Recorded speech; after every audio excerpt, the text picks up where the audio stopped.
عرب کے ماحول میں بیوی سے اظہار عشق عیب، معشوق سے اظہار عشق فخر۔ میری بات سمجھ میں آ رہی؟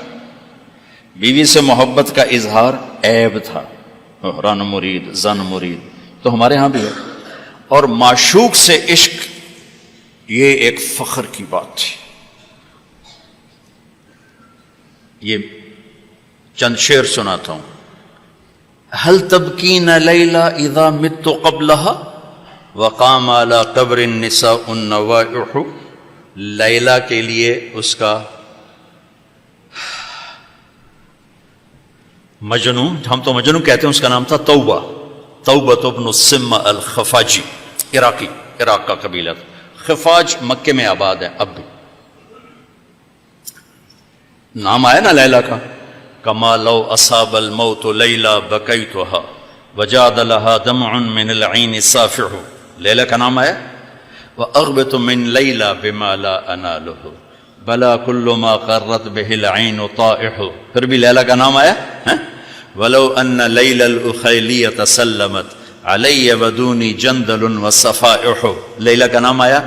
4 اشعار ہر بیت میں لیلا لیلا لیلا لیلا، اس کی بیوی نہیں ہے، عشق ہے، اور وہ کھلم کھلا شعر کہہ رہا ہے۔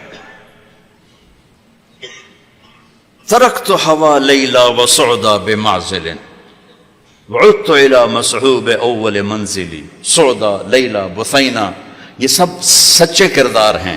اے ساڑھے ہیر رانجے دا وارث شاہ دا دماغ الٹا ہویا ہے تو اس لکھ چھڑی، یہ کوئی کردار نہیں ہے، سسی پنو لیلا ہیر رانجا یہ سب، لیکن یہ سچے نام لیلا، سعدا، بثینا، سعاد، یہ سب صحیح کہانیاں ہیں۔ تو میں لیلا کی سنا رہا ہوں، اور اس کا عاشق کھلم کھلا کہہ رہا ہے مجھے لیلا سے عشق ہے۔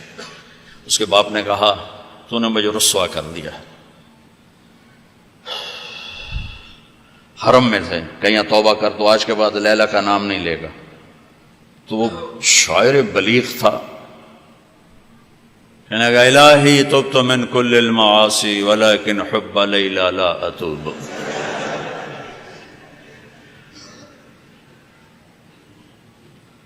اللہم لا تسلبنی حبها ابدا ویرحم اللہ عبدا قال آمین۔ یہ 2 شعر پڑھ کے ابے کو سنا دیے کہ یا اللہ ہر گناہ سے توبہ، لیلا کی محبت سے نہیں، جو میری دعا پہ آمین کہے اس کا بھی بھلا کر دے۔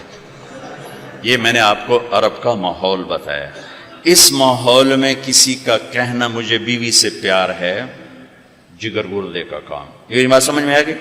اب سنو، مسجد میں محفل ہے اور میرے نبی سے ایک شخص پوچھتا ہے یا رسول اللہ من احب الناس الیک، آپ کو سب سے زیادہ کس سے پیار ہے؟ اور یہ کان میں نہیں ہو رہی بات، کھلا سوال ہے، کھلی مجلس ہے، اور آپ کھل کے فرماتے ہیں عائشہ سے، عائشہ سے۔ وہ تو سائل بھی ہل گیا، سننے والے بھی ہل گئے، بھی ایک ہی بڑی۔ اس نے جلدی سے سوال بدلا، یا رسول اللہ میرا مطلب ہے کہ مردوں میں سے کون پیارا ہے؟ تو آپ نے نبض اس کی دیکھ لی، تو اب آپ نے کہنا تھا ابو بکر سے، تو آپ نے کہا عائشہ کے ابا سے، ابوہا عائشہ کے ابا سے۔ میرے بچوں، میرے محترم اساتذہ و مفتیان، یہ زندگی پڑھانے کی ہے جو ان کے کام آئے گی انشاءاللہ۔ رفع یدین کرنے والے بھی جنت میں جائیں گے، نہ کرنے والے بھی جائیں گے، اگر کبائر سے اجتناب ہے، محرمات سے اجتناب ہے تو اونچی آمین کہنے والی بھی جائیں گے، پست آمین کہنے والی بھی جائیں گے۔ یہ تو مختلف ہی چیزوں میں جنت جہنم کا پھر معیار نہیں رہ جاتا، پھر اولا غیر اولا کا معیار رہ جاتا ہے۔ لیکن جو چیزیں میں آپ کو زندگی کی بتا رہا ہوں، ان پر جنت اور جہنم کے فیصلے ہونے والے ہیں۔ تو اپنے گھروں کو اگر آباد کرنا ہے تو اپنے نبی والے خوبصورت اخلاق اپناؤ، جس سے میرا گھر آباد ہوگا، آپ کے گھر آباد ہوں گے۔ ایک آیت سنا دیتا ہوں جس میں پوری زندگی موجود ہے۔ ہن لباس لکم وانتم لباس لہن، تمہاری بیوی تیرا لباس ہے۔ یہ اس سے تشبیہ ہے. آپ کا کیا خیال ہے؟ میں ابھی کپڑے بدل کر آیا ہوں، اس پر میں چائے گراؤں گا، خود سالن گراؤں گا؟ بلکہ وہ ضیافت جب کپڑے پہنے ہو نا دھلے ہوئے، تو ہم آستینیں چڑھا کے کھانا کھاتے ہیں کہ کہیں آستین سالن میں نہ ڈوب جائے. سامنے ہم کوئی رومال رکھتے ہیں کہ اس پر کوئی سالن کا قطرہ نہ گر جائے، کوئی چائے نہ گر جائے، کوئی داغ لگے تو فوراً دھوتے ہیں. کبھی دیکھا کسی نے اپنا کرتا پھاڑنا شروع کر دیا ہو؟ میں قربان جاؤں، قرآن کیا کلام ہے. ایک لفظ میں پوری زندگی سمجھا دی کہ جتنا لباس کو بچاتے ہو اتنے اس رشتے کو بچا لو تو زندگی آباد ہو جائے گی. ہن لباس لکم وانتم لباس لہن. اللہ عورتوں سے بھی کہہ رہا ہے کہ تیرا خامن تیرا لباس ہے، اور ہمیں کہہ رہا ہے تیری بیوی تیرا لباس ہے. دونوں کو اللہ نے سمجھا دیا کہ جتنا لباس کی حفاظت کرتے ہو اتنا اس رشتے کی حفاظت کر لو تو گھر آباد ہو جائے. غریب کا بھی مالدار کا بھی. گھروں کی آبادی کا تعلق نہ علم سے ہے، نہ فتوے سے ہے، نہ پیسے سے ہے، نہ فقر سے ہے. گھروں کی آبادی میٹھے بول سے ہے، اچھے اخلاق سے، محبت سے، اظہار محبت سے. ڈاکٹر عبدالحی رحمۃ اللہ علیہ کی پڑھ رہا تھا میں واقعات، تو اس میں انہوں نے خود ہی اپنا ایک واقعہ ارشاد فرمایا کہ میں اپنے ایک مرید کے گھر گیا کھانا کھانے، تو کھانا بہت بڑھیا تھا. تو فرمایا کہ کس نے کھانا بنایا؟ کہا جی بیگم نے. کہا بلاؤ. بلا کر کہا بیٹی آپ نے کھانا بہت اچھا بنایا تھا، آپ کا شکر گزار ہوں. تو اس نے رونا شروع کر دی. تو ڈاکٹر صاحب رحمۃ اللہ علیہ فرمانے لگے بیٹی رونے کی کیا بات ہے؟ کہا حضرت آپ کے مرید کے پاس 30 سال ہو گئے ہیں، ایک دفعہ کبھی اس نے نہیں کہا تو نے کھانا اچھا بنایا. بھائیو حوصلہ افزائی کرو، تعریف کرو. دیکھو خوشامد حرام ہے، تعریف تو حق ہے.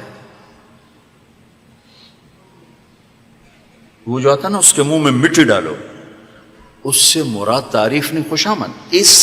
میں بڑے اشکال میں رہتا تھا کہ حوصلہ افزائی تو حق ہے، اور یہ آ رہا ہے کہ جو تعریف کرو اس کو منہ میں مٹی ڈالو. تعریف تو حوصلہ افزائی ہوتی ہے. پھر ابن ماجہ پڑھاتے ہوئے میرے سارے سوال حل ہو گئے. یا معاذ ایاک والتمادح فانہ الذبح. معاذ خوشامد سے بچنا، یہ ذبح کر دینا ہے. یہ جہاں جہاں یہ لفظ آتا ہے تعریف کرے منہ میں مٹی ڈالو، خوشامد خوشامد خوشامد. تعریف تو میرے نبی تعریف کر رہے، اپنے صحابہ کی کتنی تعریف فرما رہے، موقع موقع پر ان کی تعریف فرما رہے ہیں. تو اپنے رشتوں کو پانی لگاؤ میٹھے بول کے ساتھ، تعریف کرو. کھانا بنا دو کیا اچھا بنا ہے، لباس پہنا کیا خوبصورت لگ رہا ہے. ماں کی تعریف کرو، باپ کی تعریف کرو، استاد کی کرو، استاد شاگردگی کرے. اس سے حوصلہ بڑھتا ہے. خوشامد حرام ہے، تعریف میرا حق ہے، آپ کا حق ہے. میں آپ کی کوئی تحریر دیکھوں، آپ کا کوئی تقریر دیکھوں، آپ کی کوئی چیز دیکھوں تو میرے ذمہ ہے کہ میں آپ کی حوصلہ افزائی کروں. تو رشتوں کو پانی پلانے کے لیے حوصلہ افزائی، تعریف، کمیوں سے درگزر، اس سے میرے عزیزوں گھر آباد ہوتے ہیں. وہ عالم کا گھر ہو، مفتی کا گھر ہو، یا کسی ان پڑھ کا گھر ہو. گھروں کی یہ شکل و صورت 4 دن کا کھیل ہوتا ہے، پھر کشش ختم ہو جاتی ہے.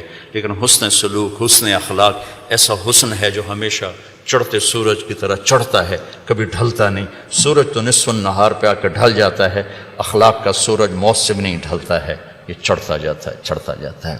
تو اپنے گھروں کو آباد کریں حسن سلوک کے ساتھ، حسن اخلاق کے ساتھ. میرے نبی حضرت میمونہ کے گھر میں تھے. اب رات کو پیشاب آیا، باہر نکلے، پیچھے آنکھ کھل گئی اماں جان کی، دیکھا بستر خالی، چکر دے دیا ان کو.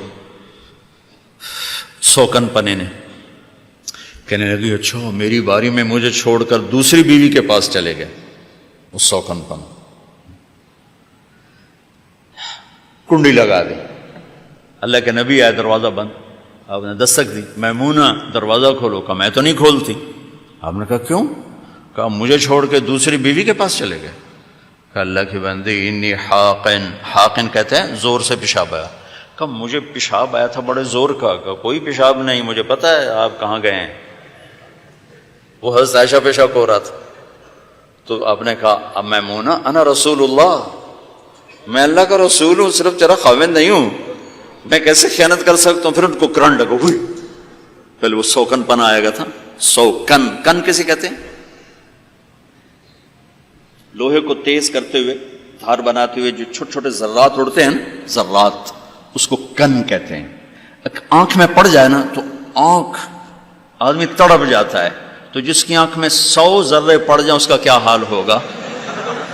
یہ ہے 100 کن، 100 کن اس سے ہے کہ آنکھوں میں 100 ذرے پڑ گئے، بشر ہے۔ تو انہوں نے کہا، آپ نے کہا میں اللہ کا رسول ہوں، میں خیانت کر سکتا ہوں؟ پھر تو جا کے نا دروازہ کھولا ڈرتے ڈرتے، تو اللہ کے نبی مسکراتے ہوئے آئے اور آ کر اپنے چارپائی پہ لیٹ، ایک لفظ ایک لفظ۔ میرا عزیزو، یہ میرے نبی کی خوبصورت زندگی ہے جس میں یہ سارے دروس موجود ہیں۔